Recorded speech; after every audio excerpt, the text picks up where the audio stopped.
World Cup action returns to Hyderabad after a massive 27-year gap. The last World Cup match in the city was when West Indies took on Zimbabwe at the floodlit Lal Bahadur Stadium. The Rajiv Gandhi International Cricket Stadium was constructed in the early 2000s on what was then the outskirts of Hyderabad city, and it changed the contours of hosting national and international matches in terms of world-class facilities for players, officials, and spectators. Hyderabad is a city of culture, delicious food, arts, and of course, mass movies. And now, with World Cup cricket returning to the city, its legacy as a famed sporting venue gets a new chapter. This video is for anyone travelling to Hyderabad to catch a World Cup game and what you can expect from the Uppal Stadium and the city. Starting with the venue.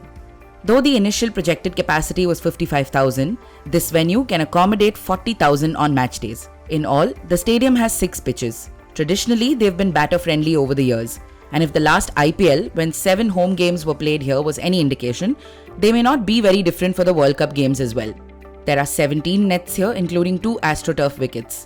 One set of nets is floodlit, and efforts are on to get the other set floodlit as well. For those visiting the stadium, there are 11 outer gates and 15 entry points through inner gates of A, B, C, D and E. All of them have turnstiles to screen valid ticket holders. Gate number 1 is specifically reserved for players, officials and VVIPs.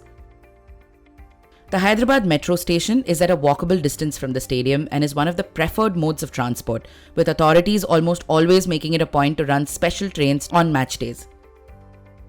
For those coming in their private vehicles, there are 2 parking areas close to the main entrance of the stadium where most of the officials and VIPs are given preference. The other one is behind the northern stand, which in a way is first come first serve basis. There will be parking slots on the approach road for 2-wheelers and also at NGRI, Little Flower College and near Genpact. Washroom facilities are available on all sides of the stadium and in each and every stand. Round-the-clock ambulance services with full medical support will be available at the stadium as well. Now, a trip to Hyderabad can't just be about watching the game and heading back.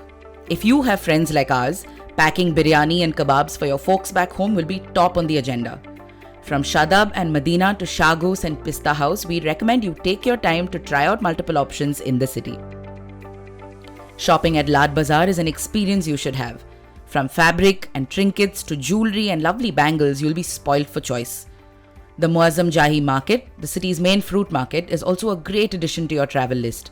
The ice creams there can help you cool down in between all of the sightseeing. Hyderabad has a great F&B scene with great clubs and restaurants across the city.